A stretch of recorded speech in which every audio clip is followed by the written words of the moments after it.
Cet avion permet de lutter contre la déficience visuelle et la cécité en apportant des soins et en formant du personnel médical dans les pays en voie de développement.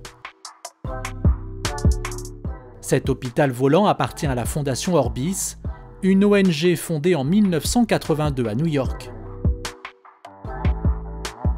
Son combat est né du constat que plus d'1 milliard de personnes dans le monde vivent avec une perte de la vision et que dans 90% des cas, elle est guérissable. Ces personnes se trouvent majoritairement dans des pays à faible revenu où la formation des médecins et des infirmiers est limitée faute d'argent.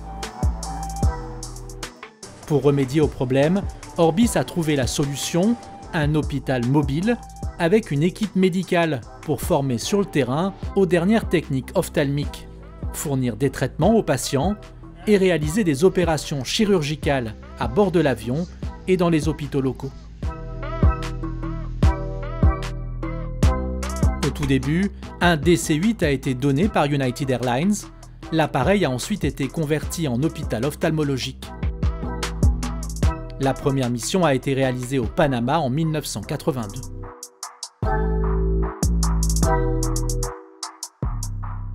Dix ans plus tard, grâce à un important appel de fonds, le DC-8 a été remplacé par un DC-10, 2 fois plus grand. Depuis 2016, Orbis dispose en remplacement du DC-10 d'un MD-10 donné par FedEx, qui peut voler 2 fois plus loin. L'appareil est équipé d'une salle d'opération et d'une salle avec une quarantaine de sièges et un grand écran pour assister aux actes chirurgicaux en temps réel. Le MD-10 est également doté d'une salle de diffusion qui permet de former à distance des professionnels du monde entier. Chaque mission dure généralement 2 semaines. L'équipage est composé d'une vingtaine de médecins, infirmiers et anesthésistes, de 5 personnels administratifs, de 3 mécaniciens et de 2 pilotes.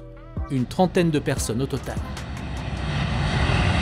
Pour assurer le traitement et la prévention de la cécité infantile, de la cataracte et autres maladies de la cornée, Orbis travaille avec des gouvernements, des ONG et des hôpitaux. Ils sont situés en Asie, en Amérique latine, en Afrique et aux Caraïbes, en jaune sur la carte. Durant la crise sanitaire, l'avion est resté immobilisé. Il reprend progressivement du service. Ces prochains mois, le MD-10 se rendra au Vietnam, puis en Zambie.